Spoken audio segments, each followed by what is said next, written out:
I hear you might be thinking about killing the author. It's an exciting time in any person's life when they're deciding which literary theory to apply to the way they read texts. But it's important to know what you're getting into, and make sure that this literary theory is the right one for you. What is it about death of the author that appeals to you, the reader? Before you start applying literary theories, you want to make sure that you're doing it for the right reasons. There are an awful lot of young people out there who rush into death of the author without really understanding its intended purpose. Are you trying to enhance your understanding of a text by secluding yourself from authorial intent or a body of work? Or are you trying to excuse yourself from potential guilt when you find out that your favorite author might be a shitbag, and you don't want to examine what that author does with their platform?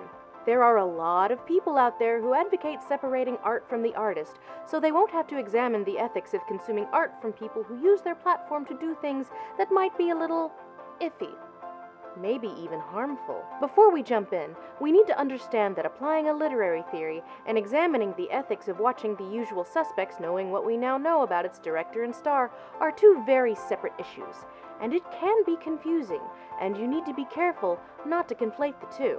With that in mind, let's talk about death of the author. Is death of the author right for you? Are you ready to kill the author? And is death of the author really even possible to apply to any text in our platform and personal brand obsessed culture? Well, today we're going to talk about that, learn a little something, and maybe even have a little fun.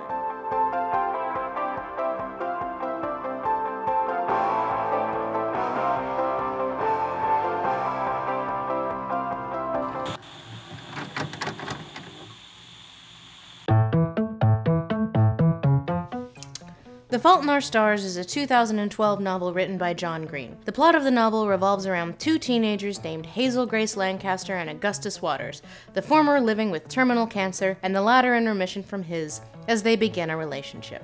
In the process of developing their relationship, Hazel Grace shares her favorite book of all time, An Imperial Affliction by a man named Peter Van Houten, with Augustus. Though she loves the book's ambiguous ending is a source of consternation for Hazel, and she longs for nothing more than for the notoriously reclusive Van Houten to tell her what happens after the book ends. And so Augustus, having banked his wish from the Make-A-Wish Foundation, uses that wish to make a trip to Amsterdam with Hazel and her mother to meet Van Houten.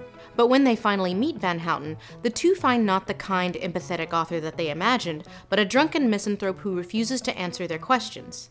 I can no more tell you what happens to her than I can tell you what becomes of Proust's narrator, or Holden Caulfield's sister, or Huckleberry Finn after he lights out for the territories. What happens after the book ends is nothing, he insists. The book is fiction. It didn't happen. It's not real. To which a livid Hazel Grace responds, "Bullshit! That's bullshit! Just tell me! Make something up!" Hazel has tied the idea that there is life for these characters after the book ends with her own narrative. She needs to believe that there is a life for these characters beyond the text, because she sees so much of herself in the text, right down to the protagonist living with terminal cancer. But in the end, the author of her favorite book has no answer for her, and when, months later, feeling guilty about the way their interaction had ended, Van Houten does come up with an answer. But Hazel no longer wants to know, so neither she nor we, the reader, find out the fictional author's intent. Furthermore, The Fault in Our Stars itself has an ambiguous ending. We do not find out what becomes of Hazel Grace, how much longer, if at all, Hazel survives her disease. As a solitary text unto itself, The Fault in Our Stars could be read as an argument in favor of death of the author. Not only is the author completely unlike what the leads expect him to be, the author has no answers for them. Seeking out his authorial intent is an exercise in futility. The author has emotionally moved on from the book, and if he does have an answer to Hazel's question, he is not obligated to share it. But moreover, his intent does not matter. The book does not speak to Hazel because of the author's intent, but because of the text itself. The text in isolation is what means so much to Hazel. As a text, this seems to be the theme of The Fault in Our Stars, that a part of growing up is to stop looking to other people, especially authors, to explain the meaning behind texts, but instead to figure out what your own reading is. Of course, we can't know if this was the author's intent based on the text alone. Fortunately, thanks to the magic of the internet, we do know exactly what the author thinks. In a 2014 tweet, Green got a lot of attention and 10,000 retweets with the proclamation, "Books belong to their readers." Green elaborated on that stance in an interview in 2014. I think authorial intent is pretty irrelevant, and I tend to agree with the school of literary criticism that proclaims the death of the author. When pressed on what happens after the end of The Fault in Our Stars in a way that remarkably mirrors the way Hazel presses Van Houten, Green stated in a now-deleted 2012 blog entry, "I'm different from Peter Van Houten in many important ways, but in this respect, and some others, we are the same. I have access to the exact same text that you do. My thoughts about the world outside of that text are not any more informed or authoritative than yours. It's not my book, it's your book. I don't make decisions about things that happen outside the text of the book. I can't read something that isn't there any more than you can." It's kind of rare to find an author with strong opinions on the concept of death of the author, who goes out of their way not only to avoid making comments on what happens outside of the text, but to bake that very notion into the text itself. But, of course, Green's approach is not the only one. If we're talking about inserting authorial intent into texts well after they have been published, then we need to talk about the hippogriff in the room.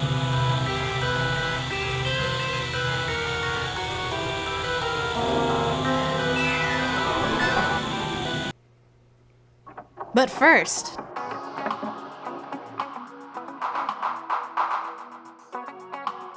in 1967, French literary critic and theorist Roland Barthes published his essay, La mort de l'auteur, or The Death of the Author, which was published in English the following year. The simplest reduction of the essay's thesis is that readers should pull away from the tenet of traditional literary criticism that focused on authorial intent, and instead adopt a more text-oriented approach that focused on the interaction between the reader and the text, not between reader and the author.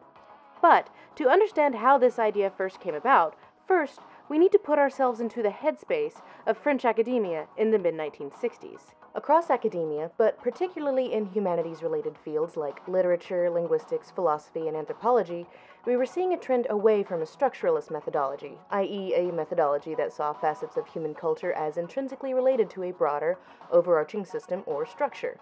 By the 1960s, academia now saw itself trending towards a post-structuralist point of view, fueled by thinkers like Foucault, Barthes, and my good friend Derrida. Post-structuralism questioned the more binary relationship of structuralism, that you couldn't make X assumption about X person/social group/work of art just because X person came from a certain place, experienced a certain thing, spoke a certain language, ate a certain thing for breakfast, etc.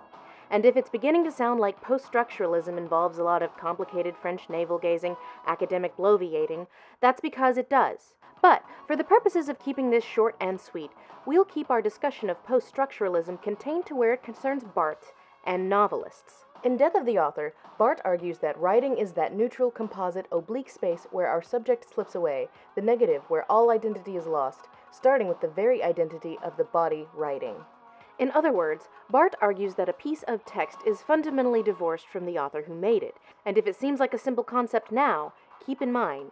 In particular to the literary and visual arts, up until the 1960s, much of a creator's work in academia was examined through a lens that tied together said creator and their life. Biography was king in helping to interpret or understand a work of art. Take, for example, William Shakespeare's Macbeth. Traditional readings of the text would argue that an understanding of both Scottish history and Shakespeare's life are fundamental in understanding the play itself, how it pays homage to King James I, who was king while it was being written, and how it reflects the king's relationship to the author. King James was also the patron of Shakespeare's acting company at the time. But for Barthes, none of this background information would be pertinent in reading Macbeth. Meaning, to Barthes, lies in the language of a text itself, and whatever impressions the reader creates from it. The author is less of a god and more of a mere scripter. And according to Barthes' contemporary Foucault, the work, which once had the duty of providing immortality, now possesses the right to kill, to be its author's murderer. Does it, though?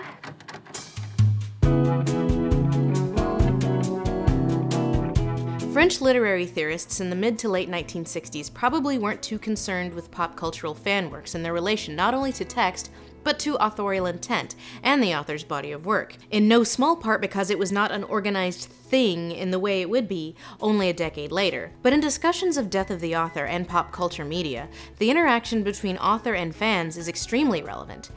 Take, for instance, a writer like Anne Rice, who takes an unusually hardline stance on fan works, especially fan fiction. From Rice's official website, "I do not allow fan fiction. The characters are copyrighted. It upsets me terribly to even think about fan fiction with my characters. I advise my readers to write your own original stories with your own characters. It is absolutely essential that you respect my wishes." Respect the author's wishes, fans! How dare you make the gay vampires even gayer? Anne Rice was not f***ing around either. To be an Anne Rice fandom in the mid-2000s was to play a dangerous game of threats of C&Ds and of litigation, and the near sum totality of fan works relating to the Vampire Chronicles existed in locked-down private LiveJournal groups. I bring up Rice because, on some level, she has a lot in common with Harry Potter author J.K. Rowling, but in this one crucial regard, they are miles apart. From the onset of Harry Potter's popularity, J.K. Rowling has shown an interest in engaging with the fandom, and, at most times, been downright encouraging of fan works, not limited to fan art, fan fiction, fan resource sites, and other things created by her audience. Said Rowling's agent at Christopher Little Publishing, J.K. Rowling's reaction is that she is very flattered by the fact that there is such great interest in her Harry Potter series, and that people take the time to write their own stories. So at a surface level, this seems like an ideal creator-audience relationship. Your favorite author is not only fine with you and your Tumblr friends writing stories about her characters, but she's an open book when it comes to answering any and all pedantic nerd questions you might have about your faves. What could go wrong with that? Well, largely, it's the one thing she has in common with Rice, namely the sense that they are the masters of the universe that they created as authors. Ever since she joined Twitter, Rowling has had a tendency to post-scripturally insert context, meaning, and intent into her text long after the text has been published, which many fans love, but just as many take issue with. Not just because of injecting non-textual intent, but because some of that intent comes laden with implications. Like, sure, we get that lycanthropy is a stand-in for disease stigmatization, but Rowling double downing on it and then explicitly stating that it is a Wizarding World AIDS analog while making one of the main werewolves in the series essentially a child predator with the explicit evil intent of infecting people with his disease is... Yikes. And then there's Dumbledore. At a public reading of the then recently published last book in the series, Harry Potter and the Deathly Hallows, when a fan asked if Dumbledore had ever loved anyone, Rowling responded, "My truthful answer to you, I always thought of Dumbledore as gay," and that added to his horror when Grindelwald showed himself to be what he was. To an extent, Dewey's say it excused Dumbledore a little more because falling in love can blind us to an extent, but he met someone as brilliant as he was, and, rather like Bellatrix, he was very drawn to this brilliant person, and horribly, terribly let down by him. She added, "Yeah, that's always how I saw Dumbledore." And even in 2007, that kind of intent declaration was already begging the question if representation just for representation's sake, especially when there is no actual reference in the text to Dumbledore's sexuality, was actually helpful, or if it was just shoehorn tokenizing for the sake of staying relevant. It is, in effect, claiming representation without having to do any of the work of including it in the text because, hey, authorial intent. And yet, after all this, despite multiple opportunities to codify Dumbledore's sexuality into the actual text, she still hasn't done it. Rowling had the opportunity to actually codify this into later text, as she is the sole credited writer for both Fantastic Beasts movies, the latter of which touches directly on Dumbledore's angst over his relationship with Grindelwald, but...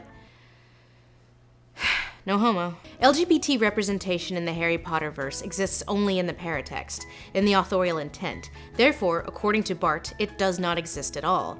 That said, of course authorial intent influences fan culture and inevitably creeps into the way people read the text. People take authorial intent as word of God, and use it to shut down readings that conflict with the authorial's post-scriptural intent. And that kinda sucks. It's all well and good and valid to restrict the discourse on the Harry Potter series to the text itself, and not what the author says about the text. But here's the thing, that's neither how consuming art nor human nature works. Text is inevitably consumed with paratext, and paratext influences the way the reader interprets the text. Simply knowing the discourse around Harry Potter influences the way you read Harry Potter, whether you want it to or not.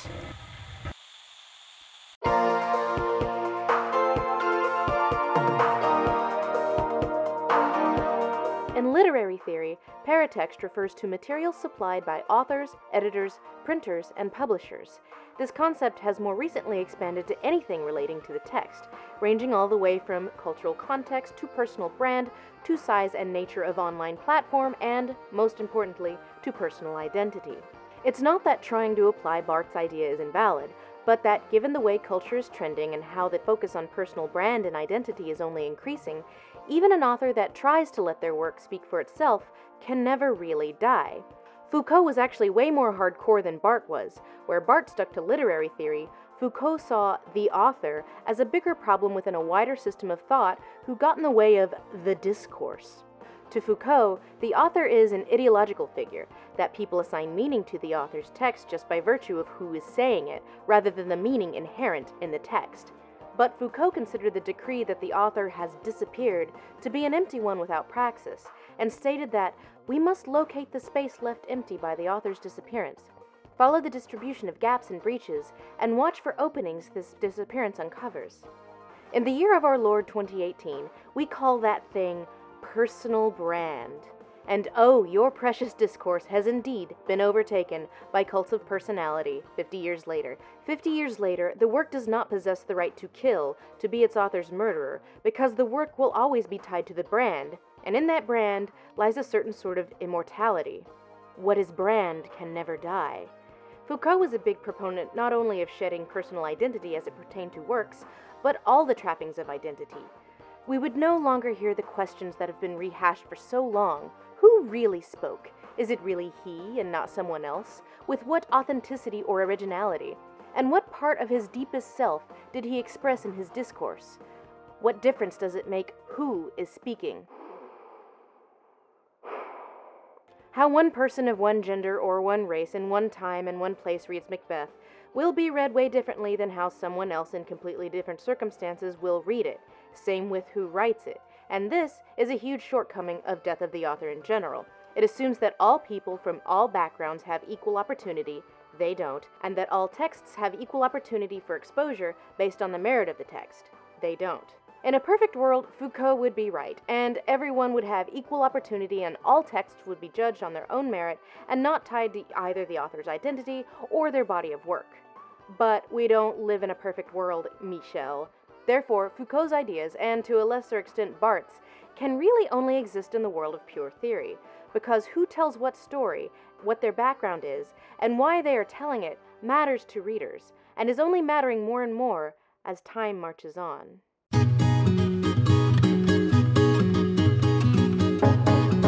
If you read The Fault in Our Stars, independent of any paratext and not reading the author's note, all you know about the book is that it was written by a man. Probably. That is as pure a reading as you are going to get. But of course, this is not the reading most people had. Most people knew the paratext, because the author had a platform, and a very large one. The author puts on a friendly affect for his young, largely teenage audience every Tuesday. Good morning, Hank, it's Tuesday.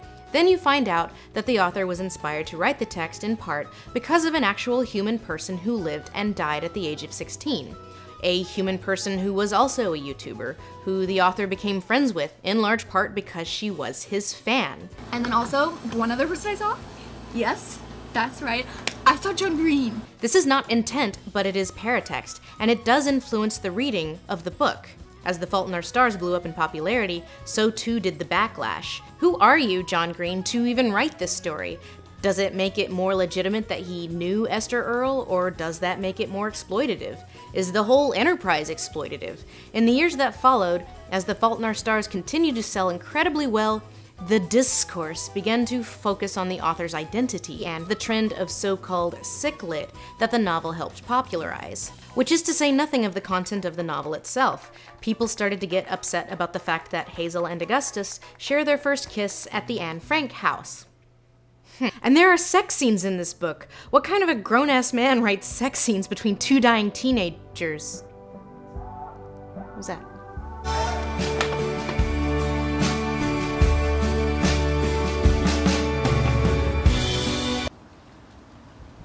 Oh shit.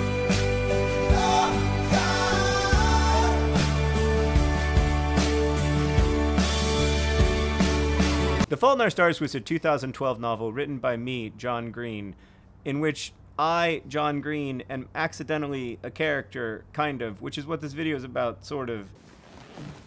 I said I'm not interested. But you promised! Nothing happens. They're fiction. They cease to exist the moment the novel ends. But they can't! What inspired, like, this idea that Van Houten was a reflection of you, at your ugliest self? You are fated to live out your days as the child you were when diagnosed, a child who believes there is a life after a novel ends. Well, I mean, I think before The Fault in Our Stars was published, I was interested in the questions that I ended up writing about in The Fault in Our Stars because I'd been asked thousands of times what happened to certain characters in my book Looking for Alaska. And I started to understand that my response to that, my, like, somewhat defensive response to that of, like, I'm not going to tell you. Obviously I wanted it to be ambiguous in the story, and I still want it to be ambiguous. Like, I started to understand that defensiveness that I had was misplaced, ultimately. And so when people ask me the same question about Hazel or about The Fault in Our Stars, I do think of it very differently now. I feel much less defensive. I still don't feel like I have answers for them, but I understand the question. I understood that when people read books about people reading books, they inevitably put the author of the book, especially if that person is a public figure, into the story. Right? Like, I remember being a kid and reading Catcher in the Rye and putting J.D. Salinger into that story. I couldn't help myself. You know that song, If a Body Catch a Body Coming Through the Rye? It's If a Body Meet a Body Coming Through the Rye. I felt like there was no way to write about writing without me being a character in the story in some way. Like, I was writing those parts of that book in 2010, 2011. I understood by that time that I had a public life. And, you know, in my own life, when I was a kid, I read books with the authors as characters in them. I might have even known that I shouldn't, but I couldn't help myself. Like, we live in a personality-driven culture. Even then we did. So, this book is called The Fault in Our Stars, and it is dedicated to my friend Esther Earle. A lot of people are only going to read John Green books because they have this parasocial relationship with John Green, and you know, that's not invalid. I played into it, right? Like, it's not like I tried to avoid having a public life. Like, I had an email address that they could Google. I had a YouTube channel where they could comment. Like, where did I get off saying that's an inappropriate question to ask this person who has a Twitter? I'm going to a movie with Augustus Waters, I said. Please record the next several episodes of the ANTM marathon for me. That's the end of chapter 1. I wonder if there's just something about human nature. There's like, if you read someone who tells a fiction, you feel connected to them, whether you know anything about their lives or not. Yeah, you at least feel a connection to the way that they imagined something, which is intimate in a way. And I don't know that there's any getting around that. So Nerdfighters, join with Esther and me and tell someone you love that you love them today. And so the question for me is, how do authors interact with stories that they've invented in this time? I feel like the idea of death of the author kind of stemmed partially from this culture that was very absolute, and Bart kind of wanted to kill absolutes. But in return, it kind of created a different absolute. I used to believe that the author should disappear insofar as possible from the text, and that the responsibility of the reader was to read the text and never think about the author. You know, like, I had this period in high school where I read everything in the context of the author, and then I had this long period of maybe 10 or 15 years where I tried to read nothing in the context of the author. And what I have arrived at the moment, which I'm sure I will disavow in due time, is that there is no way for an author's brand not to participate in the text if that author has a public life, or even if that author doesn't, right? Like, J.D. Salinger famously did not have a public life, but he is all over those books, and like, when people read them, they read them in the context of J.D. Salinger. And I feel like the absolutes in reading text create this problem where you're either constantly guessing the author's intent, or you're actively trying to divorce yourself from everything you know about the world around you and the author. And I just don't think that's realistic or helpful. The first amazing night of amazing I spent with Esther was at LeakyCon, a Harry Potter conference. And after all, if it weren't for Harry Potter, I would have no Esther, and also there probably wouldn't be a Nerdfighteria. The more you know about my work, the more you know about my friendship with Esther. Ow! Too much. That was a headbutt, yeah. The more you see me in that story. My hope is that the book works if you don't see me in the story. And I would honestly feel like the book failed if it needed me to be successful. But at the same time, like, I am definitely aware of the fact that many of the people who read it do see me in it. I mean, that's why I wrote that, like, author's note at the beginning, was I wanted to try to protect, insofar as possible, this is a little naive in retrospect, but I wanted to try to protect the friendships that I'd had that were important to me, that had influenced the story. I wanted to, like, keep them mine, and that proved to be impossible. And now I read that author's note and I think, like, oh, that's quite sweet that that author thought that, like, just putting a note in the beginning that says, don't read this autobiographically, is gonna work. The Fault in Our Stars is a 2012 novel written by John Green, in which two children go to great lengths to find out what happens after the ambiguous ending of the protagonist Hazel's favorite book. The way they do this is to seek out the notoriously reclusive author and find out the answer from him. But the entire idea is flawed from the get-go. Not only does her hero let her down, she does not find her answer, because there is none, and that is a central theme of the text. Sometimes there is no answer, the universe is chaotic, life is unpredictable, and you have no control of when you will die. And when you do die, you will not know what becomes of your loved ones. In seeking out the authorial intent behind a work of fiction, the two leads are trying to gain a sense of control in a chaotic universe, the sense that there is indeed an author of sorts to life, as they do not feel that they are the authors of their own stories, that they do not have control over their own fates. And indeed, they do not. But in this case, letting go of that desire for a sense of control is a part of growing up, which, ironically, neither of these characters will get to do. They must mature into adults while never living to become adults. This is reflective not only of how we consume media and the way media can genuinely touch and inspire people, but also of a very understandable and human desire to transform that media. Narratives give us a sense of control in a world that is generally chaotic and unpredictable. We need narratives to make sense of the world that we live in, but that does not mean that we have control over the narrative. The character arcs of both Hazel and Augustus are defined by letting go of that desire for control of their own narratives, and accepting that life, short though it is, just doesn't work that way, no matter how much they wish it did. But that's just my reading.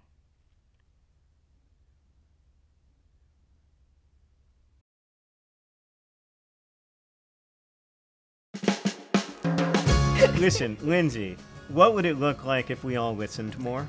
I don't know, John. What would it look like? It would look like a better world, Lindsay. And listening to audiobooks motivates us, it inspires us, and it can even bring us closer together. There is no better place to listen than Audible, because now Audible members get even more. Exclusive audio fitness programs, audiobooks, Audible originals, and more. Audible has the largest selection of audiobooks on the planet, and now with Audible Originals, the selection has gotten even more custom with content made for members.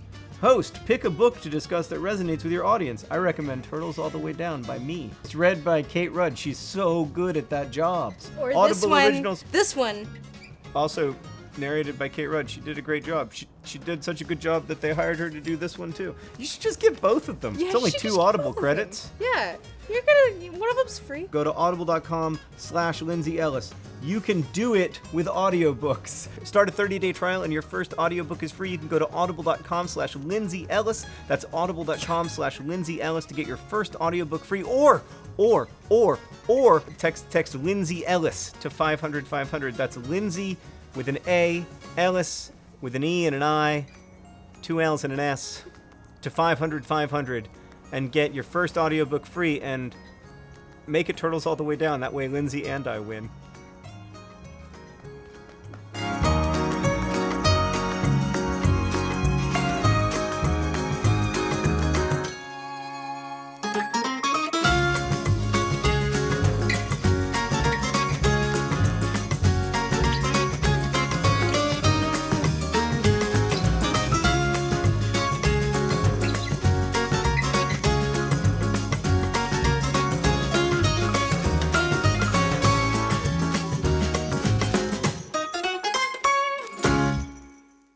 The Fault in Our Stars was a 2012 novel written by Lindsay Ellis. I did it. She did a good job. Yay. She doesn't get any of the royalties. I get the credit, apparently. Yeah, but the money is mine.